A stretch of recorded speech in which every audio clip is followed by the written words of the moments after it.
Bueno, y continuamos en Central de Informaciones. Vamos a cambiar un poco de tema, pero simplemente algo que me hacía recordar la doctora Sacieta antes de irse, que tiene que ver con la labor que tenemos ya nosotros como vecinos y como ciudadanos, porque también podemos tomar cartas en el asunto si vemos, por ejemplo, una situación extraña, si vemos que una persona adulta se está llevando con actitudes muy sospechosas a un menor de edad. Podemos empezar a preguntar en principio quién es, preguntarle al niño, incluso con otras personas que estén alrededor, hacer un arresto ciudadano. Esto lo permite la ley, y no lo digo para incentivar la violencia, ni mucho menos, ni quemar a nadie sin que se investiguen las cosas. Simplemente detener a una persona que se vea sospechosa. Si vemos un niño que está llorando, que dice no conocer a esa persona, como vecinos lo podemos detener y llamar a una autoridad, a un policía, el policía más cercano, y extenderlo ahí detenido hasta que llegue esta autoridad. Y realmente, señores, podríamos estar haciendo bastante, podríamos estar haciendo mucho. ¿Qué hubiese pasado, por ejemplo, cuando esta primita de 9 años empieza a gritar en medio de la calle porque ella intenta gritar que se estaban llevando a su prima, el menor de 4 años, y los vecinos se despiertan y es ahí que salen? ¿Qué hubiese pasado si lo hubiesen podido detener en ese momento? No hubiésemos estado lamentando lo que estamos lamentando, lamentablemente, en estos días. Pero bueno, ya lo saben, arresto ciudadano. Vamos a otro tema que tiene que ver con el Parlamento. Ya se va a instalar, se espera el 10 de marzo, a más tardar, que no pase la primera quincena de marzo, y todos los temas protocolares que se tienen que hacer. Y ya hay reuniones que se tienen con diversas bancadas desde el lado del Ejecutivo. Estamos con el congresista Lenin Checo, él es vocero de la bancada de izquierda del Frente Amplio, para hablar de lo que viene pasando aquí. Y antes de entrar de lleno a lo que ya va a ser la tarea parlamentaria, congresista Checo, quería preguntarle por lo que enfrenta el Ejecutivo en estos momentos. Hay una serie de denuncias, en principio la ministra de la Producción, denunciada por la Fiscalía por un supuesto tema de peculado. Yo la he escuchado a la ministra y realmente también es curioso entrar cómo se produce esta denuncia. No me atrevería realmente a calificar que debería ser investigada de plano. Porque hay unas cosas medio extrañas con los pesqueros, que ya podemos entrar más adelante al detalle, pero hay cuestionamientos también al ministro de Transportes, del flamante ministro. ¿Cómo ven en el plano general al Ejecutivo? Sí, bueno, gracias por la oportunidad. Y antes de tocar de lleno el plano legislativo, es increíble lo que está pasando en el Perú. Ha incrementado el presupuesto para el Ministerio de la Mujer y del Interior para ver el tema de seguridad ciudadana, y en el caso específico de la lucha contra la violencia de la mujer, pero también se han incrementado los feminicidios. Pues, no está funcionando el sistema de seguridad. Sí, porque claramente, y sí, el Ejecutivo le está destinando más plata a estos temas de luchar contra la violencia de la mujer, tratar de cuidar a los niños, pero como usted bien señala, claramente la estrategia que estamos adoptando no está funcionando. Y esto no es solamente, y hay que decirlo, sí hay una gran chamba que tiene que tener el Ejecutivo, pero también es chamba del Ministerio Público, es chamba del Poder Judicial y del propio Parlamento. De todos. Hoy día en la mañana hemos estado con el Contralor, con Nelson, y también le hemos sabido manifestar que debemos hacer el control del producto, del presupuesto público, ¿no? Entonces se ha incrementado el presupuesto para el tema de la seguridad ciudadana. Hay que ver si realmente ese presupuesto se está cumpliendo el objetivo, ¿no? Entonces le hemos pedido al Contralor, como vocero, parte de la bancada, le hemos pedido, y también por el tema de la violencia contra la mujer, ¿no? En ese sentido, es uno de los puntos y pedidos que hemos pedido, perdón, con la redundancia, al Premier del Ejecutivo, ¿no? Y con respecto a la pregunta, sí, pues, hace 3 semanas cambiaron 4 ministros, la ministra de Educación sin razón aparente, hasta ahora el Premier no nos explica, seguramente cuando vaya al Congreso nos va a explicar. Pusieron nuevos ministros. Tenemos muy serias discrepancias con la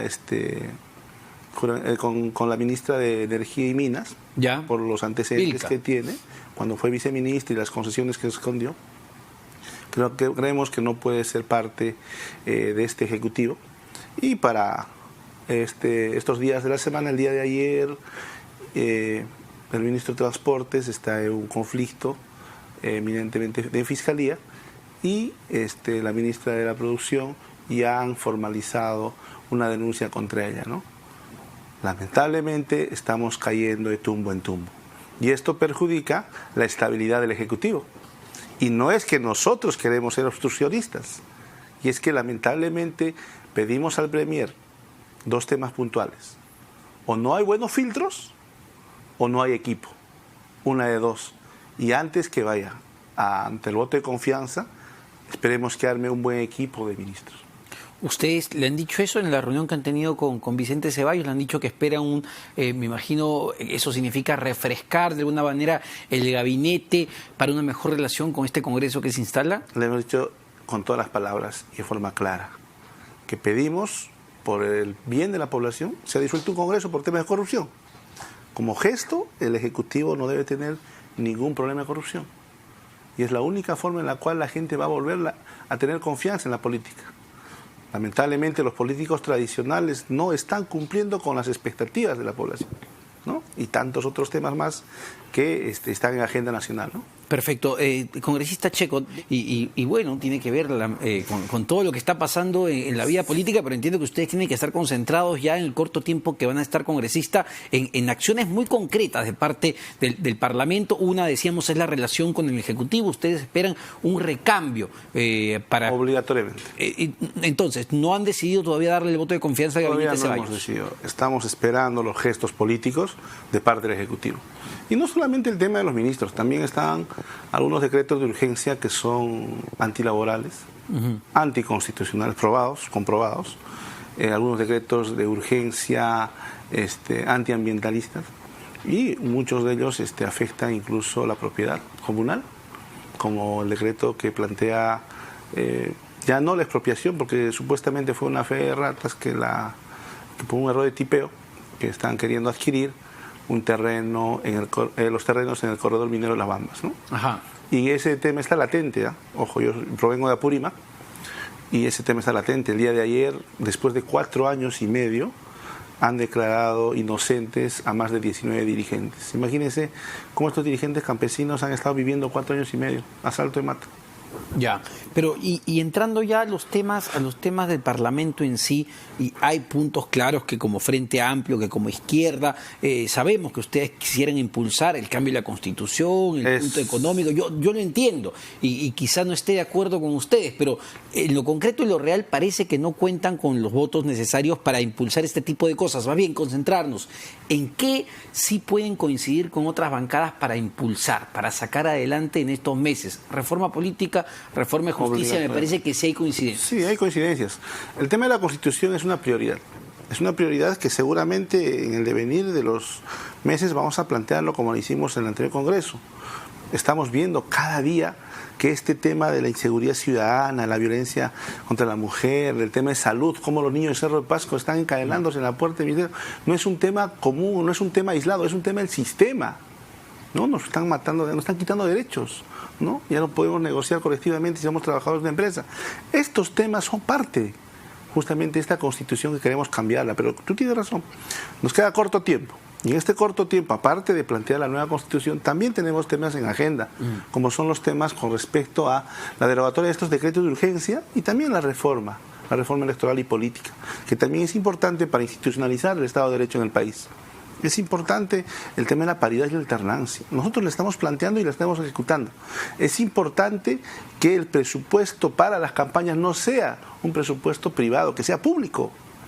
Es muy importante que haya elecciones internas, obligatorias. Sobre todo porque, qué bueno que menciona el tema de financiamiento de campaña, que de alguna manera es el mecanismo que se ha usado no solamente en Perú, sino en todo el mundo, en Brasil, que duda cabe, sí, para capturar el Estado. Y la gran pregunta es, ¿quién quiere capturar el Estado? Normalmente el que financia pues una campaña política porque quiere poder. Entonces, y lo vemos ahora que pese a todo lo que hemos visto, de presidentes en la cárcel, alcaldes y todos los políticos que han caído, los chats de Luciana León son realmente sorprendentes, porque ella le aconseja al ex candidato Miguel Garrido Leca que use, que no vaya, ni que se le ocurra bancarizar digamos, la plata que está levantando.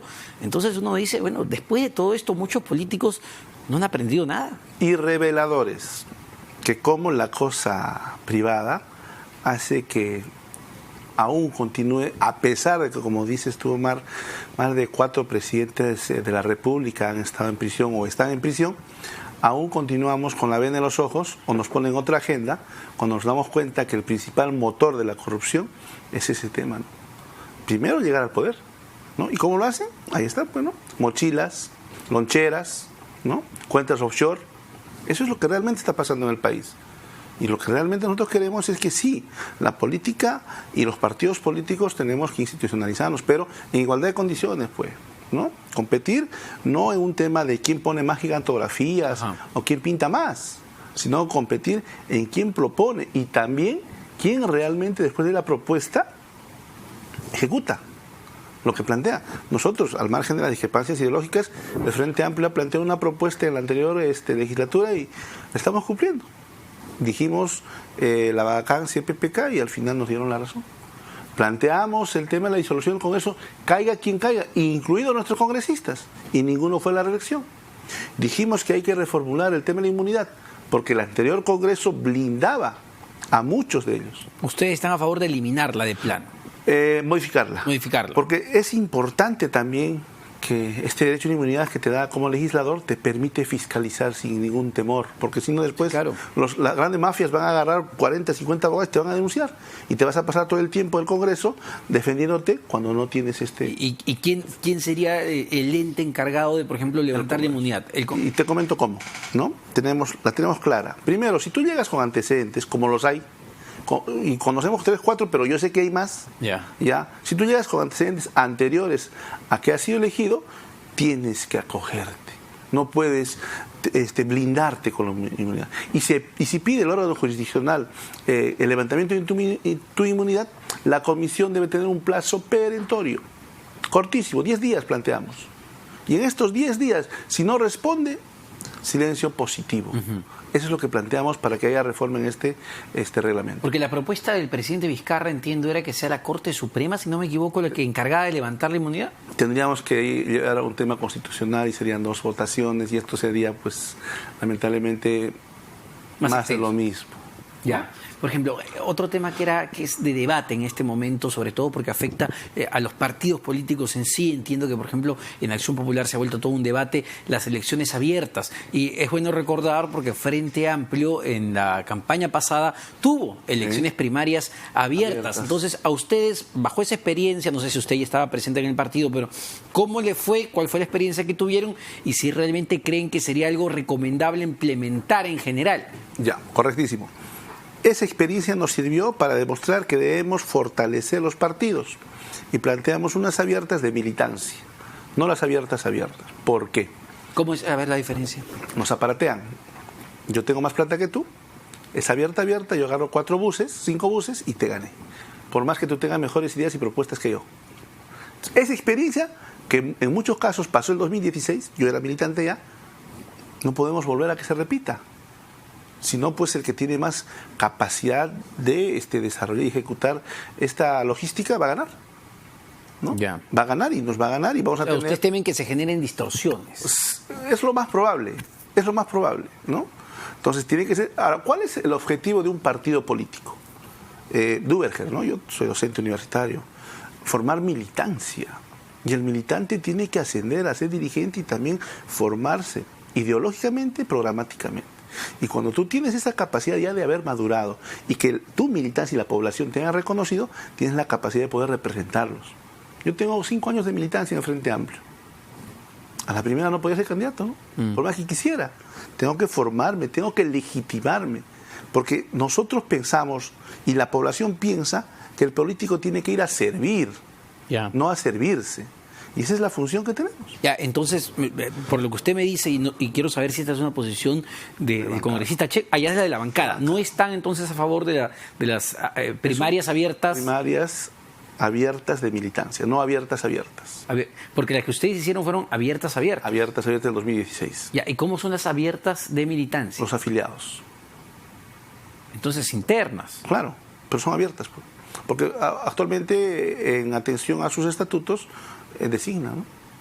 Porque ojo que Fernández Chacón, según tengo entendido, él dijo que sí quería que hayan elecciones abiertas. No lo escuchaba, estuve hace unos minutos con él. Pero bueno, voy a preguntarle, pero esta es la posición de la bancada. Como vocero, todas las posiciones que estoy dándote son de la bancada. Bueno, importante, porque hay todo un debate y entiendo que necesitan los votos para que esto sea, digamos, para que se legitime, ¿no? Porque son 87 votos. Sí, son para ser reformado. Ya, pero entonces la reforma política que tenemos no va, entiendo, tal cual está planteada. Primero que todo, tenemos que modificar los plazos en una disposición transitoria. Sí. Es lo primero que tienen que hacer. Primero, porque estamos a puertas de asumir una nueva elección, que entonces tendría que convocarse, como dice actualmente la norma, un año antes, estamos a unos días. No llegan. Entonces tenemos que ampliar el plazo para que todas estas reformas puedan desarrollarse en 2021. Es lo primero. Lo segundo, empezar a revisar los temas. Lo que planteamos nosotros, también cierto sector de Acción Popular lo está planteando. Hay otro que dice que sean abiertas y puede haber un debate. No hay nada cerrado, pues. Ahora, bicameralidad, por ejemplo, me parece otro tema interesante, debatible y que podría, digamos, discutirlo este nuevo Parlamento. ¿Cuál es la posición del Frente Amplio ahí? Te comento que hemos tenido un referéndum. Sí. Y el referéndum dijo que no.